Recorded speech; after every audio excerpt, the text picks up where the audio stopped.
let's trim a quilt. I had this quilt at the Long Armor for about 6 months. She does some custom stitching, so in all of the triangles and even in the background, there's a lot of detail, and I'll show you that later. But what we're going to do is trim the outer edge of the quilt, because when it comes back from the Long Armor, everything is stitched together, but there's all of this rough edge that needs to be trimmed away so that I have a good clean edge here to put my binding on. So I can tell by looking at this, there's a real high spot here and then a low spot here, and it kind of goes back up. So what I'll do is lay my long ruler against the edge, and I'm going to have to go with the lowest point and just lose a little bit of this edge, and that's okay. I'm okay with losing a little bit here as long as my entire edge is straight. Now this is a small quilt, so it lays on my table really well, and my entire table is covered with a cutting mat, so I don't have to worry about where I'm cutting. And I do use these little hand weights to help weigh down my quilt. I put some on each end back here. I weigh, which you probably can't see them in the camera, but I weigh my quilt down so it doesn't slide off the table. And then I just, as I need to, I just move them when I move the quilt. So what I do, I usually start in the middle of the quilt, not the middle of the ruler, but the middle of the quilt. And that way I trim, this gets my starting point, and then I work to the left and I work to the right, sliding my ruler down and lining up with what I already cut. So I'll show you how that works.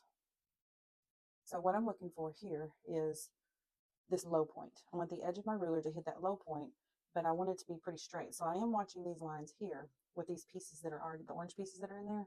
I'm kind of watching here to make sure these are about the same as much as they can be. And I'm pretty good with that. So I start cutting, which I know seems kind of silly, but I start in the middle. So that gives me a good clean cut. And then as I slide my ruler, I know that my ruler needs to be lined up here. And then I continue being, it'll be straight on the other end.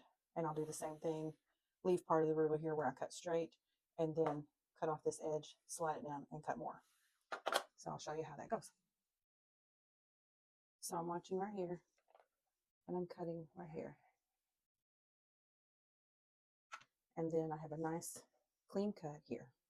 I'm going to leave my ruler on the clean part that I just cut, and then run into the rough part down here so that I know that my ruler is not getting sideways this way.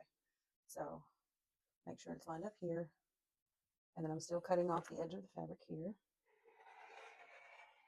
Okay, keep going. Now, usually, if this gets in my way, you just chop it and get it out of the way. But I still need to be able to see this clean line so that I know my ruler is still running with the edge of the quilt, because I don't want to cut too much of my quilt off here if I don't have to. But I definitely want this entire line to be straight. So I'm watching here, looking here, get that out of the way so I can see my clean edge. And I usually put about half of the ruler on the part I already cut so that I know that it stays straight as I cut the rest of it. So trim just a little more. Get that out of the way, slide the ruler down. Make sure I'm lined up here really good and straight so that I know I continue a straight line and I'm not cutting the fabric that's unnecessary. Okay, so there is my clean edge of my quilt, and it's ready for binding. Now I'll just do all 4 sides that way, and then I'll put the binding on.